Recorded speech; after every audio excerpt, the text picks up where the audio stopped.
अस्सलाम वालेकुम रहमतुल्लाहि व बरकातुहू। बेटा सब क्या हाल है, खैरियत है? अच्छा बेटा, सबसे पहले हम लोग स्टार्ट करने जा रहे हैं बिजनेस लॉ। बिजनेस लॉ देखें, अंडर ग्रेजुएट के लिए भी आप पढ़ सकते हैं, ग्रेजुएट के कोर्सेज में भी पढ़ा जाता है, साथ साथ एडीसी के अंदर, बीबीए के अंदर, बीएस फिनटेक के अंदर। तो ये ऐसा सब्जेक्ट है कि बेसिकली जिसकी आपको बिजनेस नॉलेज होना जरूरी है। अच्छा, सबसे पहले इस चीज को अपना माइंड सेट में आप लोग ने क्या रखना है कि जब आप बात करते हैं ना बिजनेस लॉ, तो सर क्या ये पढ़ के हम वकील बन जाएंगे? नहीं भाई, ऐसा कुछ भी सीन नहीं। आप कोई वकील वकील नहीं बन रहे। आप सबसे पहले अगर ये देखें कि जब आप बिजनेस लॉ के इस टॉपिक को अपने माइंड सेट में डन कर रहे हैं ना, तो इसको अपने माइंड सेट में रखिएगा कि जब हम बात करेंगे बिजनेस लॉ के इस टॉपिक की, तो इधर हमने सबसे पहले क्या देखना है? सर इधर हमने सबसे पहले देखना है कि हम बिजनेस लॉ के उन एरियाज पे बात करेंगे जिनका ताल्लुक होगा बिजनेस डीलिंग से। यानी मिसाल के तौर पे लॉ का उस एरिया को हम अंडरस्टैंड करेंगे जिसका बिजनेस से ताल्लुक है। अब मिसाल के तौर पे सिविल लॉ होता है, क्रिमिनल लॉ होता है, सर मिसाल के तौर पे किसी और किस्म का लॉ होता है, ट्रस्ट का लॉ होता है, तो वो हम पूरा क्या कर देंगे, इग्नोर कर देंगे। हम सिर्फ उन ट्रांजेक्शन पे ध्यान देंगे जिसका हमारे पास टारगेट क्या होगा, बिजनेस लॉ का। ठीक है। अब सबसे पहले टॉपिक्स हैं, समझा कौन कौन से टॉपिक है। अच्छा, अगर हम लोग कोर्सेज की बात करते हैं ना, तो कोर्सेज की आउटलाइन डिफरेंट होती है। ये है आपकी एकेडमिक आउटलाइन। एकेडमिक आउटलाइन का मतलब क्या है कि आपको ये बुक से पढ़ाया जाएगा और पूरा उस बुक के बारे में आप लोग क्या करेंगे, याद करेंगे, उसकी अंडरस्टैंडिंग करेंगे, और एंड में बीबीएससीओ केलीओ जो भी आपकी यूनिवर्सिटी है वो एग्जाम लेंगे, है ना। तो ये चीज की ओवरव्यू। और सबसे पहला टॉपिक है हमारे पास लॉ ऑफ कॉन्ट्रैक्ट। अच्छा, ये तो पढ़ना ही जरूरी हो, के बगैर गुजारा ही नहीं। लॉ ऑफ कॉन्ट्रैक्ट क्या होता है कि पहले आपको ये पता चले कॉन्ट्रैक्ट में क्या फर्क है, एग्रीमेंट में क्या फर्क है। सर एक और कुछ और भी कीवर्ड्स होते हैं, उसको भी समझना पड़ेगा, सही है। तो पहले आपका आज का जो हमारा टास्क है वो इसी चीज के understanding essential element in types of contract. Essential element याद रखना, बिजनेस लॉ की वो डिमांडिंग आइटम है जो एग्जामिनर हर साल पूछता भी है और बेसिकली पूछी भी जाती है, और इसको नोटेड नोटेड भी किया जाता है। तो चले बेटा आए, सबसे पहले हम स्टार्ट करते हैं अपनी अ, मैंने बुक जो ली है वो मैंने आईकेएफ की बुक ली है, चूंकि इसमें एग्जांपल्स बहुत अच्छी होती है। ठीक है ना, इसको अपने माइंड सेट में रखिएगा, देखते जाएं। सबसे पहले आपके पास क्या आ रहा है सर हमजा? सबसे पहले हमारे पास आ रहा है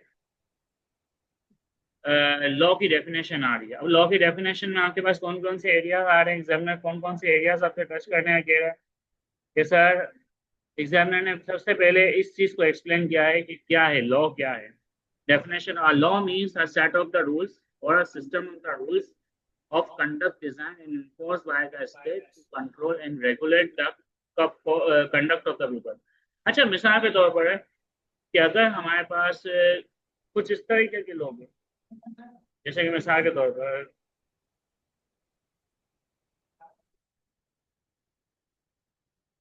अगर इसको मैं वन नोट से समझाऊं तो थोड़ा अंडरस्टैंडिंग आप लोग की डेवलप करो, सही है। अब सबसे पहले हम लोग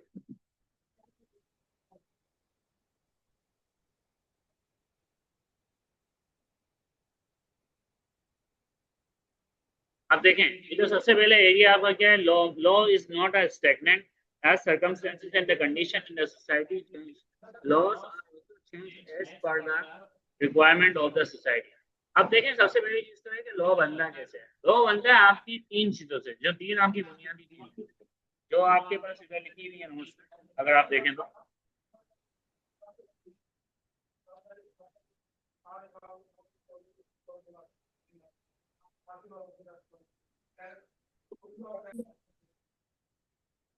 अच्छा, तो सबसे पहले हमने लॉ की डेफिनेशन पढ़ी थी, और लॉ की डेफिनेशन के अंदर की एलिमेंट कौन कौन से हैं इसको भी थोड़ा समझ लो। सबसे पहले आपके पास आ रहा है definition of mercantile law. Business law is a part of a civil law. अब सिविल लॉ क्या होता है भाई? सिविल लॉ वो होता है जिसके अंदर सारे लॉ शामिल हो। अब उसके अंदर आपके पास आ जाएगा सबसे पहले मर्केंटाइल लॉ। अब मर्केंटाइल लॉ क्या बोल रहा है? मर्केंटाइल लॉ के अंदर मर्केंटाइल द वर्ड वर्ड के अंदर which is come from the businessman, businessman के लिए लॉ वर्ड बने। अब बिजनेस लॉ किसका पार्ट है? सिविल लॉ का। विच डिसाइड द राइट्स, हुकूक बताएगा, एंड ऑब्लिगेशन, और जिम्मेदारियां बताएगा of a person dealing with each other. कि अगर मिसाल के तौर पे एक पार्टी कॉन्ट्रैक्ट में, एक पार्टी पार्टनरशिप में, एक पार्टी मिसाल के तौर पे जॉइंट स्टॉक कंपनी है, तो उसके रिलेटेड आपकी बिजनेस लॉ की, उसके रिलेटेड आपकी कॉर्पोरेट लॉ और पार्टनरशिप का कौन सा कॉन्ट्रैक्ट है। ठीक है। Why charter accountancy, why charter accountant नहीं, हर बिजनेस प्रोफेशन, एक चार्टर अकाउंटेंट भी इस लॉ को पढ़ेगा, बिजनेस प्रोफेशनल भी इसको पढ़ेगा कि भाई मसला क्या आता है। We are to apply the law in the practical life, basic knowledge के लिए, कोई इतनी हार्ड एंड फास्ट रूल नहीं है। अब सबसे पहले आपके पास क्या आया होता है सर, सबसे पहले आपके पास आता है sources of law in Pakistan. Pakistan में लॉ बनाने की कौन कौन से सोर्सेज हैं, तो इस चीज को अपने माइंड सेट में रखिएगा जब आप ये बात करेंगे ना sources of law in Pakistan. तो ये तो इस चीज को अपने माइंड सेट में रखें कि आपका जो लीगल सिस्टम है, ये देखें आपके लीगल सिस्टम में दो आइटम है जो सबसे ज्यादा एग्जाम है। एक तो आपके पास हो गया है English equity law, English common law, ठीक है, जो कि घोड़ों का बना हुआ है। और दूसरा आपके पास कौन सा इस्लामिक लॉ, जो कि लास्ट कॉन्स्टिट्यूशन बना था, किसका बना था ये, सही, ये बनाया था जुल्फिकार अली भुट्टो ने, सही है ना। और इसका ऑब्जेक्टिव क्या था, अब इसके अंदर कोई चेंजेस नहीं होंगे। हाँ, वक्त की हाजत के हिसाब से इसमें आप नॉर्मली चेंजेस कर सकते हैं, लेकिन इस कानून को खत्म नहीं किया जा सकता। इस चीज को अपने माइंड सेट में रखिए। इसका मतलब है सर हमजा कुछ भी हो जाए ये कानून खत्म नहीं होगा, हाँ ऐसी ही कहानी। अब सबसे पहले इसका जो पार्ट है ना वो है लेजिस्लेशन। लेजिस्लेशन होती क्या है, it is the created by the parliament. ये वो रूल्स और रेगुलेशन है जो कि पार्टीज बनाती हैं डेलीगेटेड अथॉरिटीज की मदद से। अब डेलीगेटेड अथॉरिटीज होती क्या है, अब सबसे पहले सर लेजिस्लेशन क्या है सर, हमजा वो रूल है जो हुकूमत ऐवान के अंदर बनाई। अब ऐवान के अंदर रूल लेके जाता कौन है सर, हमजा हमारे MNS, minister of national assembly. अब इस MNA की क्वालिफिकेशन उस पोस्ट के लिए वैलिड है या नहीं वैलिड है, ये मैटर करता है। तो भाई आप लोग उसके नीचे अपने नीचे क्या रखते हैं, टीम रखते हैं। वो जो टीम होती है ना वो डेलीगेटेड अथॉरिटी होती है। डेलीगेटेड अथॉरिटी क्या है कि मैंने किसी खास प्रोफेशनल को हायर किया। अब ऑडिट करना है तो हम चार्टर्ड अकाउंटेंट को हायर करेंगे। अब हमको लॉ की किसी मसला है तो हम लॉयर को हायर करेंगे। तो जरूरी नहीं है कि वो प्रोफेशनल वाला पर्सन उसी पॉइंट पे बैठे और वही हुकूमत का काम कर रहा हो। अब कोई MNA सेलेक्ट हुआ, उसकी क्वालिफिकेशन मिसाल के तौर पर BA थी, उसने लॉयर को हायर करना था, उसने लॉयर को हायर। अब वो बेसिकली क्या कर रहा है, उस लॉयर को एक डेलीगेटेड पावर दे रहा है कि आप रूल बनाओ, आपके रूल को आगे मैं लेके जाऊं, ठीक है। It includes the act of the parliament. अच्छा, इसको कहते हैं बेसिकली एक्ट ऑफ पार्लियामेंट कहते हैं। पेपर में सवाल आ गया कि हाँ भाई बताएं एक्ट ऑफ पार्लियामेंट क्या होता है, पेपर में सवाल आ गया कि एक्ट ऑफ पार्लियामेंट क्या होता है, तो इस चीज को अपने माइंड में याद रखिए। अच्छा, एक होता है ऑर्डिनेंस। अच्छा, दो आइटम होंगे पार्लियामेंट के अंदर, रूल दो तरीके से पास होता है। पहला तो मैंने आपको बता दिया एक्ट ऑफ पार्लियामेंट, दूसरा होता है ordinance promulgated by the president of Pakistan and the delegated legislation, ठीक है। अब जो ऑर्डिनेंस है ना वो कौन देगा सर, वो प्रेसिडेंट देगा उस वक्त का पाकिस्तान का। मिसाल के तौर पे अभी इस वक्त पाकिस्तान का प्रेसिडेंट हमारे पास वो है, क्या नाम है उसका, भुट्टो है। भुट्टो प्रेसिडेंट है। हाँ सर, आसिफ अली जरदारी भुट्टो है, ठीक है ना। तो याद रखिएगा आप वो कानून में लॉ पास कर सकते हैं। अच्छा, एक और आइटम होता है प्रेसिडेंट, क्या होता है, ये तो बहुत सिंपल है भाई। प्रेसिडेंट का मतलब क्या है, सामने प्रेसिडेंट का मतलब ये बड़ा क्लियर है, वो रूल्स जो पहले बनाए गए हैं उनको फॉलो किया जाए। मिसाल के तौर पर कि भाई अगर चोरी होती है तो चोरी करने वाले के हाथ काटे जाएंगे, ये रूल पहले से बना हुआ है ना। अब ये रूल बना हुआ है, आप उसको फॉलो कर रहे हैं, लिखे लिखा हुआ भी क्या है, प्रेसिडेंट आर द जजमेंट और the decision of the superior court which are binding the subordinate. अब सुपीरियर कोर्ट क्या होता है, समझे, सुपीरियर कोर्ट वो होता है जैसे मिसाल के तौर पर एक हाई कोर्ट है, हाई कोर्ट के ऊपर क्या है, सुप्रीम कोर्ट है। अगर मिसाल के तौर पे आप अपना चैलेंज हाई कोर्ट में हार जाते हैं तो फिर आप किधर चैलेंज करेंगे, आप सुप्रीम कोर्ट में चैलेंज करेंगे।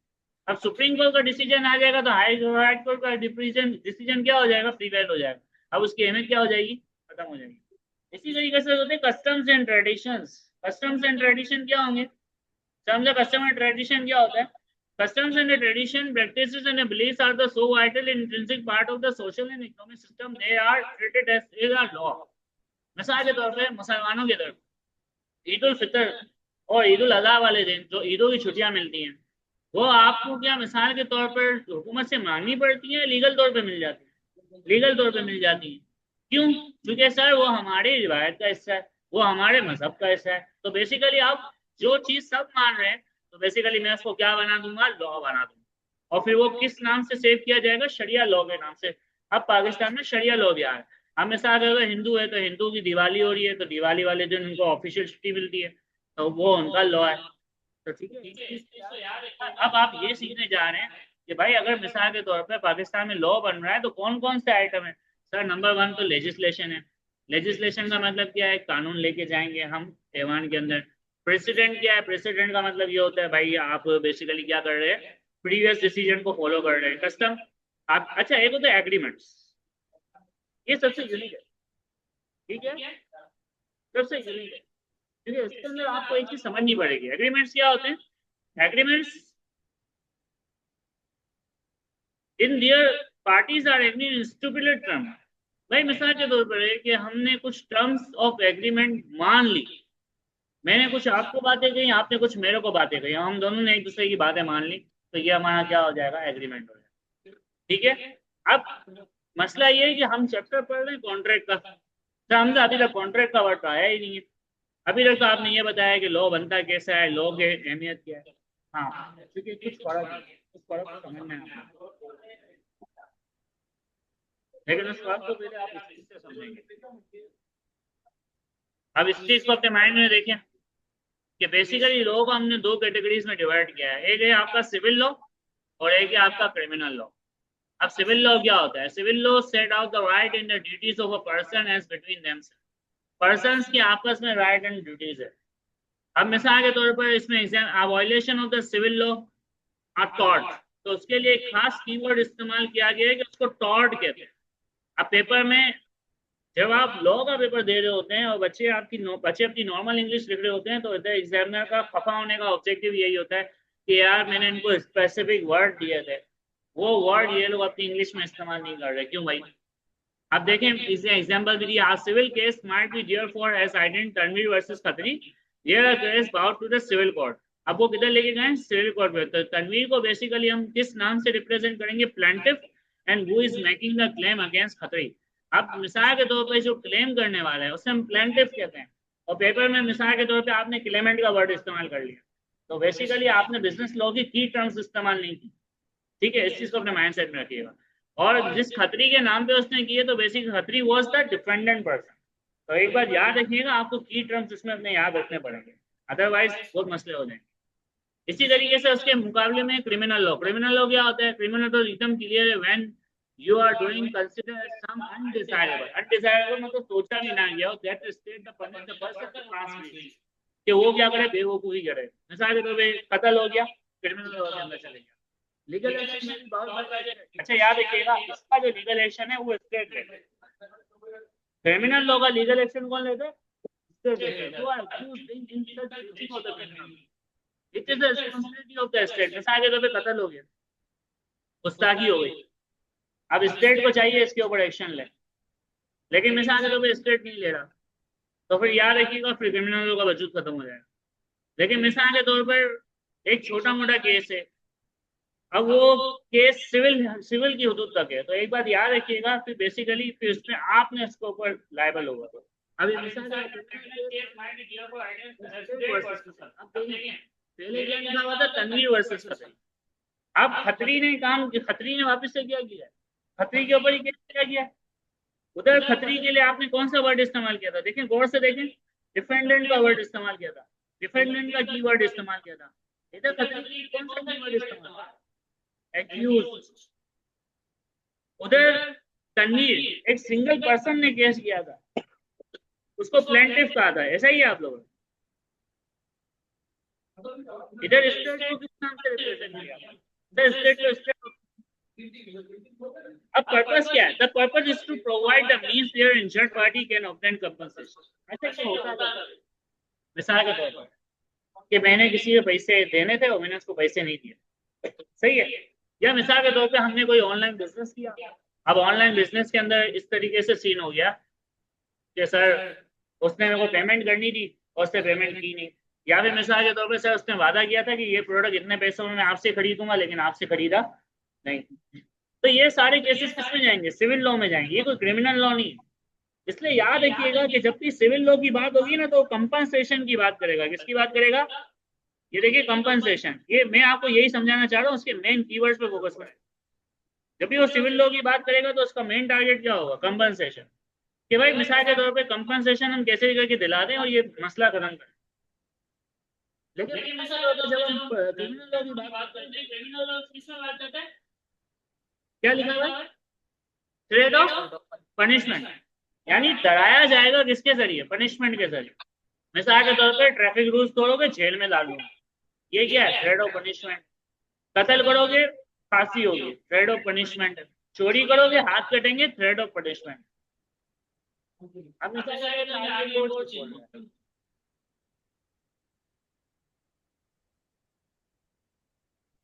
इसके बाद है harm cause. The claimant sues the defendant for the harm cause. अच्छा, हार्म कोज होना चाहिए, एक बड़ा मसला होना चाहिए। The state prosecute the accuse we are not the harm cause. ये चेक करेगा कि भाई इसने बेसिकली इससे हार्म हुआ है या मिसाल के तौर पे माशरे को फर्क पड़ा है नहीं किया। बर्डन ऑफ द प्रूफ क्या है? If the Clement can prove the wrong. अगर मिसाल के तौर पे क्लेमेंट क्लेमेंट अगर एग्जाम्पल के हिसाब से हम बात करें तो क्लेमेंट से मुराद क्या होगा? समझा, क्लेमेंट से मुराद ये होगा कि वो पर्सन बेसिकली जो कि क्या करेगा, अगर क्लेमेंट ये प्रूव कर दे balance of probabilities. Balance of probabilities का क्या मतलब होता है? डाउट्स। अगर वो अपने डाउट से ये चीज प्रूव कर दे कि भाई मैं तो बेसिकली सही हूं, तो फिर याद रखिएगा फिर वो लिटिगेशन में जीत जाएगा। अगर मिसाल के तौर पे स्ट्रेट बात करेंगे तो वो रीजनेबल डाउट्स पे बात करें। रीजनेबल डाउट्स का मतलब क्या है? क्या आपने कोई सबूत दिखाया कोर्ट में, और कोर्ट से वो सबूत इस बात की गवाही दे रहे हैं कि ये पर्सन एक्यूज हो चुका है। रेमेडी क्या है? अच्छा, याद रखिएगा कि अगर सिविल कोर्ट का केस है, इसका केस है सिविल कोर्ट का, तो रेमेडी थोड़ी सिंपल है, सच है स्पेसिफिक परफॉर्मेंस और इंजेक्शन। लेकिन याद रखिएगा स्पेसिफिक परफॉर्मेंस इंजेक्शन से मुराद पता है क्या है? स्पेसिफिक परफॉर्मेंस और इंजेक्शन से मुराद है आप लोगों का ये कंपनसेशन। ठीक है। लेकिन मिसाल के तौर पर अगर हम बात करते हैं इसकी क्रिमिनल लॉ की, तो क्रिमिनल लॉ का थोड़ा सा अपोजिट है। It might be impose some other charges. Charges भी हो सकते हैं। इम्प्रिजनमेंट, इम्प्रिजनमेंट का क्या मतलब होता है? इम्प्रिजनमेंट का मतलब होगा जेल भी हो सकती है भाई। और डेथ सेंटेंस। डेथ सेंटेंस का मतलब है सजाए मौत।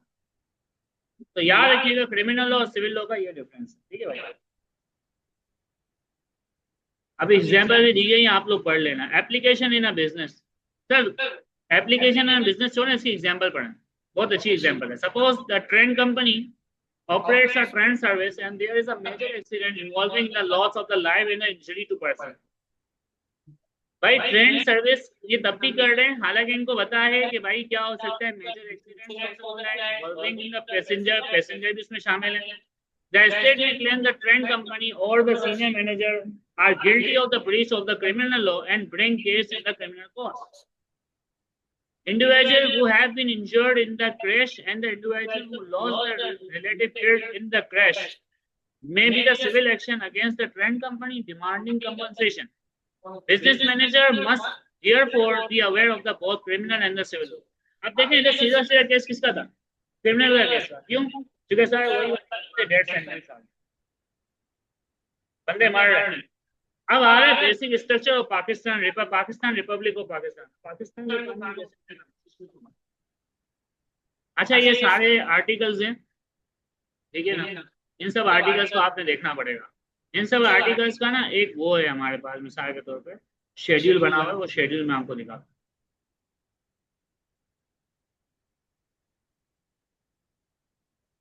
Schedule.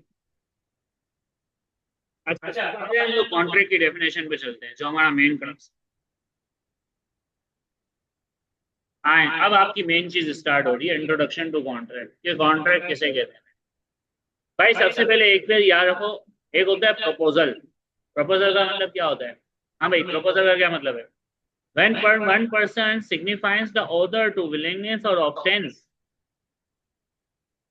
to obtain for doing something where view to obtain the assent। assent का मतलब क्या है सर? उससे इजाजत लेना। to such abstentions, उसके उससे या उससे किसी भी मिसाल के तौर पर किसी पर्सन के जरिए, तो वो प्रपोजल कहलाएगा। आप proposal can also be called offer, तो उसे क्या कहते हैं हम? ऑफर भी कहते हैं। तो इस चीज को अपने माइंड सेट में रखिएगा। अगर हम किसी पर्सन को कोई भी ऑफर करें किसी भी प्रोडक्ट की, just like Adeel offers a bike from Babar 50,000 रुपए। अदील ने ऑफर किए बाबर को 50,000 रुपए की bike. Here the Adeel has made a proposal to Babar in order to obtain Babar to buy his bike. अब देखिए मिसाल के तौर पर अदील ने बेसिकली क्या किया? अदील ने ऑफर दी किसको? बाबर। और बाबर ने उस ऑफर को क्या कर लिया? एक्सेप्ट कर लिया। तो ये प्रॉमिस हो गया। क्या हो गया? लेकिन मिसाल के तौर पे सर अगर वो एक्सेप्ट नहीं करता, वो रिजेक्ट कर देता, तो फिर वो प्रपोजल ही रहेगा। हाँ, इस चीज को याद रखना। अभी आप की टर्म सीख रहे हैं, एकदम बुनियादी मसले सीख रहे हैं लोग, तो इसको अपने माइंड सेट में रखिएगा। सेकेंड एग्जाम्पल में Adeel offers to buy from Babar 50,000 रुपए, to which Babar respond positively. Here the Adeel has made an offer and Babar has accepted it. Promisor and promisee, ये सारे की टर्म्स चल रहे हैं। The person making the proposal, वो पर्सन जो प्रपोजल बनाएगा उसे क्या कहेंगे?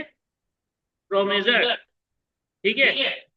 और इसी तरीके से वो पर्सन जो एक्सेप्ट करेगा प्रपोजल को उसको कहेंगे promisee. Adil offers a bike from Babar 50,000 rupees, to which Babar responds positively. Here Adil has made an offer. Adil is a promiser and Babar is a promiser. और याद रखिएगा paper में exam में दूसरा word भी इस्तेमाल कर सकता है, ऑफर और ऑफरी। सही।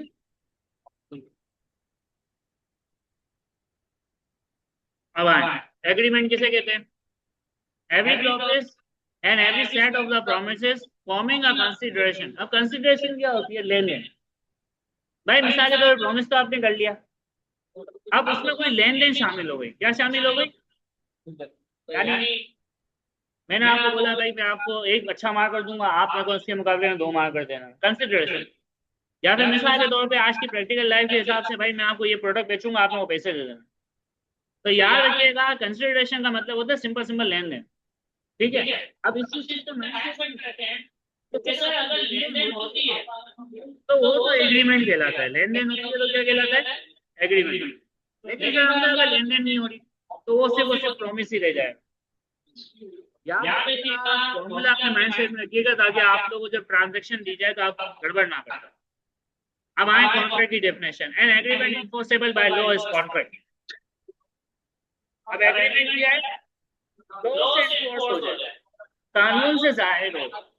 तो याद रखिएगा अब उस पर कानूनी शिकल लग गई, इन्फोर्सिबिलिटी लॉ की चले गई, तो अब वो कॉन्ट्रैक्ट बन जाएगा।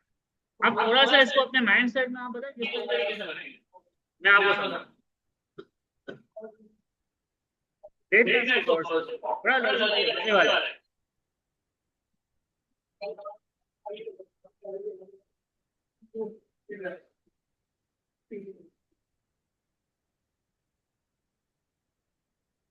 अब देखो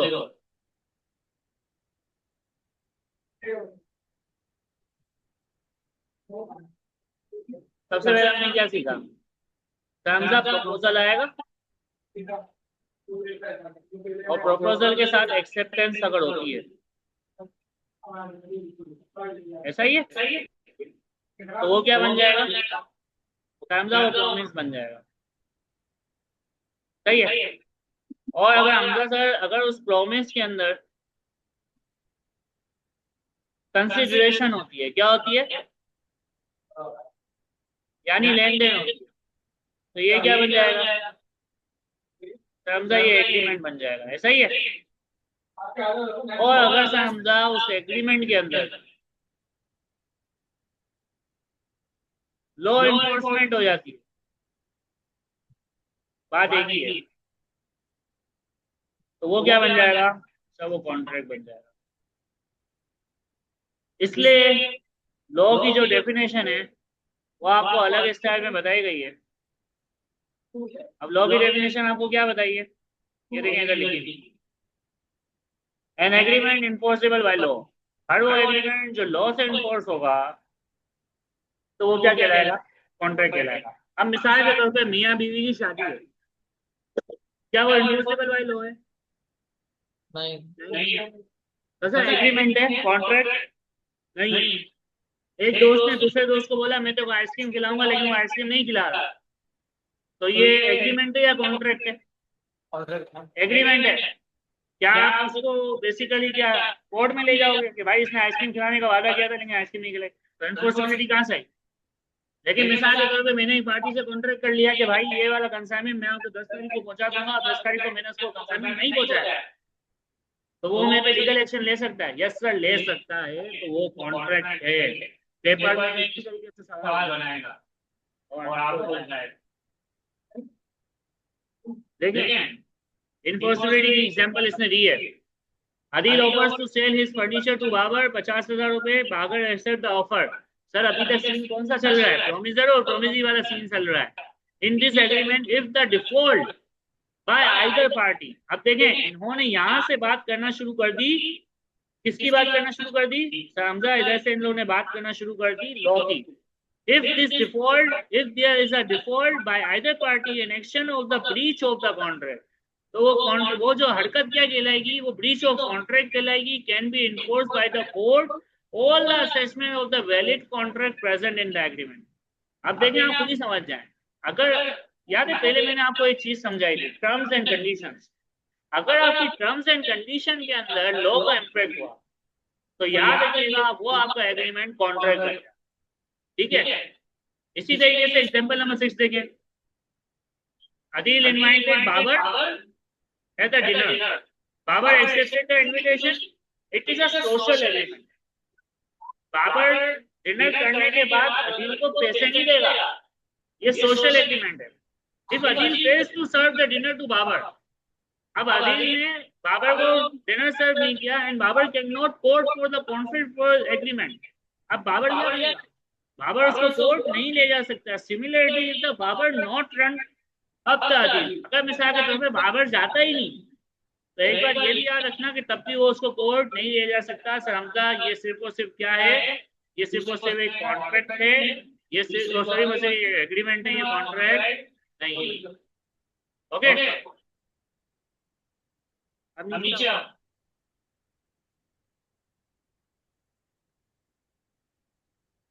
अब इधर देखो एक और आइटम, इफ द प्रपोजल और एक्सेप्टेंस ऑफ एनी प्रोमिस, अगर किसी भी प्रोजेक्ट का प्रपोजल और एक्सेप्टेंस हो जाए किसी in words, the promise is said to be express. अब पेपर में आएगा एक्सप्रेस कॉन्ट्रैक्ट क्या होता है, तो याद रखिएगा एक्सप्रेस कॉन्ट्रैक्ट वो कॉन्ट्रैक्ट है जो केवल अल्फाज में किया जाए, जबानी किया जाए। लेकिन अगर यही कॉन्ट्रैक्ट आप इसमें किसमें कर रहे हैं, अदर देन वर्ड्स, एग्रीमेंट बना लिया, स्टैम्प पेपर पे लिखवा लिया, तो याद रखिएगा फिर वो एम्प्लॉयड हो। सही है, इस चीज को अपने माइंडसेट में रखें। अगर आपका प्रपोजल और एक्सेप्टेंस वर्ड्स में हो रहा है तो वो एक्सप्रेस है, और अगर मिसाल के तौर पे वर्ड्स को छोड़ के किसी में हो रहा है तो वो एम्प्लॉयड है। मिसाल के तौर पर एग्जाम्पल नंबर 7 देखें, अदील ऑफर्स ऑन टेलीफोन, देखें मुंह से बोल रहा है, to sell is cost to Babar for a certain sum and Baba is required to inform, this is an express contract। अल्फाजों में कॉन्ट्रैक्ट हुआ है, कोई भी दो नंबरी बात नहीं, सही है। अब अल्फाजों का कॉन्ट्रैक्ट बोला भी हो सकता है और लिखा हुआ भी हो, तो ये दोनों एक्सप्रेस पे चले जाएंगे। लेकिन abide a shoe shiner start polish the shoes to Sajid in his presence and Sajid allow him, it's an implied contract। shoe shiner है और वो आपके चप्पल साफ कर रहा है, जूते साफ कर रहा है, और आप उसको अलाउ नहीं कर रहे हो, तो इसका मतलब है कि आपने उसकी ऑफर एक्सेप्ट कर ली है, you are signing the contract and the contract is binding by employ. ठीक है, तो याद रखिएगा आप एम्प्लॉय, ठीक है। अब चले भाई आगे, अब आपके पास स्टार्ट हो रहे हैं प्रपोजल और एक्सेप्टेंस, ये हमने कर लिया है, मजीद इसमें नहीं कर रहे। कम्युनिकेशन इसको भी आप छोड़ दें, एक्सेप्टेंस ये सब आगे वाले चैप्टर हैं। आज की क्लास का टारगेट ये हमें टाइप्स ऑफ कॉन्ट्रैक्ट करने और एलिमेंट्स ऑफ कॉन्ट्रैक्ट करने, सिर्फ एलिमेंट्स ऑफ कॉन्ट्रैक्ट भी हो जाए तो बड़ी बात है, ठीक है ना।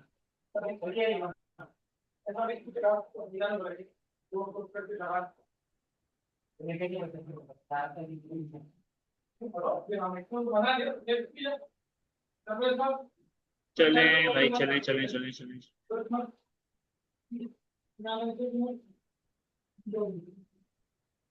इधर से देखें यार।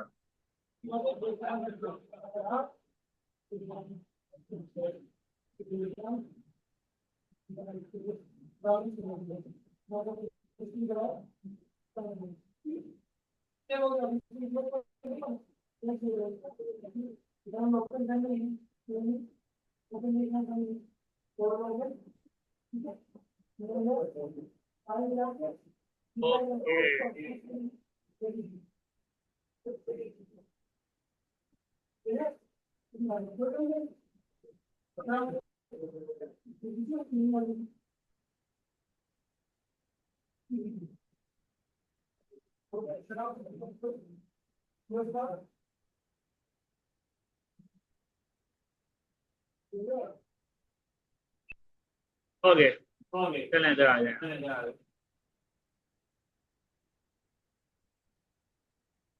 ये बेसिकली आपका नोट्स वाला एरिया है, आपने तैयारी भी इधर से ही करनी है। ठीक है, जो लिमिटेड मटेरियल मैंने आपको दिया है, आपने एडीसी और बैचलर्स के हवाले से आपने इधर ही फोकस करना है। ठीक है ना भाई, अब इसको आप अच्छे से देख लें।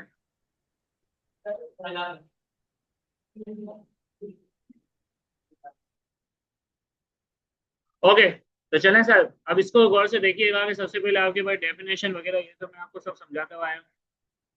अब आपके पास सारे elements of a valid contract, एक वैलिड कॉन्ट्रैक्ट के कौन कौन से एलिमेंट है इसको अपने माइंड सेट में रखिएगा। सबसे पहले है आपके पास offer and acceptance, there must be a lawful offer. अच्छा, लॉफुल ऑफर होनी चाहिए, मिसाल के तौर पर इस तरह की बेतुके की ऑफर नहीं होनी चाहिए जिसपे गैम्बलिंग वगैरह और दूसरा आइटम हो। ठीक है ना, लॉफुल ऑफर होनी चाहिए, लॉफुल बाय वन पार्टी है ना, लॉफुल एक्सेप्टेंस। अच्छा, जो एक्सेप्टेंस है वो आपकी लॉफुल होनी चाहिए। The offer must be clear, definite and communicated to offeree and accepted by unconditional। ऐसा नहीं हो कि मिसाल के तौर पे आपने कोई ऐसी ऑफर कर दी कि जिससे ये समझ में आ रहा है कि भाई आप ऐसी ऑफर कर रहे हैं, मिसाल के तौर पे तुम फला को मारोगे तो फिर मैं तुम्हें ये कोई ऑब्जेक्ट दूंगा, तो भाई ऐसा कोई सीन नहीं है। आपने किसी को मारना पीटना नहीं है, आप एक लॉफुल ऑफर करेंगे। A offer to sell his bike to B 10,000 rupees and B accept the offer without charging any क्रम। अच्छा, याद रखना, अगर ऑफर पे तुम वापस ऑफर करोगे तो उधर कॉन्ट्रैक्ट खत्म हो जाएगा। इस चीज को भी अपने माइंड सेट में रखना कि ऑफर पे ऑफर नहीं कर सकते। ठीक है, तो ये अगर मिसाल के तौर पे बी ने एक्सेप्ट करने की वजह कोई और ऑफर करती तो वो ऑफर नहीं कहलाएगी, उधर कॉन्ट्रैक्ट ही खत्म हो जाएगा, वो एक नया कॉन्ट्रैक्ट बन जाएगा। ठीक है, वो काउंटर ऑफर कहेगा। अगर मिसाल के तौर पे the accept this offer without charging any term, this is the valid of an acceptance. ये देखिए नोट में लिखा हुआ भी है, if B say I will buy it to 800,000। अब हमने 10,000 की ऑफर दी थी और उसने कितने का बोल दिया, 8,000। तो एक बार याद रखिए मेरा बेटा, फिर वो ऑफर नहीं है, वो क्या कहलाएगा, वो सर कहलाएगा काउंटर ऑफर। क्या कहलाएगा, काउंटर ऑफर। इसको अपने माइंड सेट में रखिएगा। पेपर में की टर्म्स आपसे पूछेगा और आपके आंसर में वो चाहता है कि लिखा हो। अब लीगल रिलेशनशिप क्या है, प्रोडक्ट के लिहाज से आप लोग का लीगल रिलेशनशिप क्या है आपस में, ये भी देखना जरूरी है। अगर लीगल पार्टीज क्या है, the parties must be intent, सबकी नियत हो, that agreement should be a legal consequences and is enforceable by law. अब कह रहे हैं कि भाई ये जो एग्रीमेंट है लीगल कॉन्सिक्वेंसेस से गुजरे और इनफोर्सेबल बाय लॉ, तो याद रखिएगा फिर वो आपका कॉन्ट्रैक्ट बन जाएगा, अदरवाइज वो आपका क्या है, टर्म्स है, अदरवाइज वो हमारा एग्रीमेंट ही होगा। If two friends agree to meet 6 PM for the tea, this is a social agreement not legally enforceable, but if they sign a contract to supply 100 chairs to be office, both intent illegal concept. ठीक है, अब याद, बहुत intent to legal concept. अब याद रखिएगा कि अगर मिसाल के तौर पे आप एक कॉन्ट्रैक्ट करते हैं, इसमें सप्लाई करने में कह रहे हैं कि मैं फला चेयर्स में सप्लाई करूंगा, तो याद रखिएगा तो ये वाला जो टुकड़ा है ना कॉन्सिक्वेंसेस का, ये आपका क्या हो जाएगा, सही है, लीगल में चले जाएगा। इसी तरह लॉफुल कंसिडरेशन क्या है, इस तरह लॉफुल कंसिडरेशन होनी चाहिए। अगर लेन देन हो रही है एकदम सिंपल होनी चाहिए। Consideration must be refers to some value exchange between the parties, it can be must be service goods, it must be lawful in the real। he agreed to sell his phone to be 15,000 रुपए and the phone is consideration for the bill and the money is the unlawful क्या होगी, promissory money in exchange for smuggling is not unlawful। अब law मिसाल के तौर पे आपने आपने अपना प्रोडक्ट बेचा तो सही, लेकिन आपने स्मगलिंग करके बेच दिया, तो याद रखिएगा फिर वो लॉफुल कंसिडरेशन नहीं है, वो कॉन्ट्रैक्ट नहीं है, आप उसके ऊपर कोई भी लीगल लाइबिलिटी नहीं कर सकते, आप उस पर कोई क्लेम नहीं कर सकते। ठीक है, कैपेसिटी ऑफ द पार्टीज। अच्छा, कॉन्ट्रैक्ट कर कौन कर सकता है, sir the parties must be in a contract, they should be of sound, not a minor, minor नहीं होना चाहिए, under 18 years in Pakistan, not disqualified by law. अभी देखिए, अभी हम इसकी एकदम सीधा सीधा चीजें कर रहे हैं, एकदम बेसिक बेसिक चल रहा है हमारा। तो इस चीज को अपने माइंड सेट में रखिएगा कि आप अभी ना वो नहीं कर सकते, उसकी डिटेल में नहीं जा सकते। जैसे जैसे हम इसके चैप्टर्स पढ़ते जाएंगे हम इसकी डिटेल में आपसे बात करेंगे। ठीक है, इसके बाद है आपके पास फ्री कंसेंट। फ्री कंसेंट क्या होता है, सर इन 5 आइटम्स के अलावा अगर कोई आइटम है इन 5 आइटम्स के अलावा अगर कोई आइटम है तो फ्री कंसर्न में जाएगा। सबसे पहले कॉर्जन है, अनड्यू इन्फ्लुएंस है, फ्रॉड है, मिस रिप्रेजेंटेशन है और मिस्टेक है। इसको करके माइंडसेट में रखिए। A forces B at the gun point. अब देखिए गन पॉइंट आ गया कि वो साइन कर ले contract. Be concern is not free. Concern is free का मतलब ये है कि आप अपनी खुली रजामंदी के साथ वो कॉन्ट्रैक्ट करेंगे, कोई बाउंड्रीज नहीं होगी कि नहीं भाई करो नहीं करो। ठीक है, it is a voidable, voidable contract होगा, वैलिड नहीं होगा। लॉफुल ऑब्जेक्ट क्या होना चाहिए? हाँ भाई, जो काम कर रहे हैं वो हलाल ऑब्जेक्ट है, इस पर पाकिस्तान शराब का काम कर रहे हैं, लॉफुल ऑब्जेक्ट नहीं है। The object of the contract must be lawful and a contract with illegal purpose is avoid. A agrees to pay 50,000 रुपए फॉर स्मगलिंग गुड्स। अब देखो 50,000 तो दे रहा है लेकिन गुड्स किसके लिए दे रहा है? स्मगलिंग। तो ये जो गुड है वो क्या? Unlawful object, this contract is void because its object is unlawful. ये क्या वॉइड है, इसकी कोई अहमियत नहीं है। अब कल आप इसको कानून के अंदर लेके जाएंगे, लीगल पर्पज के लिए लेके जाएंगे तो इसकी कोई अहमियत नहीं होगी। ठीक है, अब आपके पास है certainty and possibility of the performance. अब certainty and possibility of the performance के अंदर आपके पास कौन कौन से एरियाज हैं ये हम नेक्स्ट वीडियो में करेंगे। ठीक है बेटा, अल्लाह हाफ़िज़।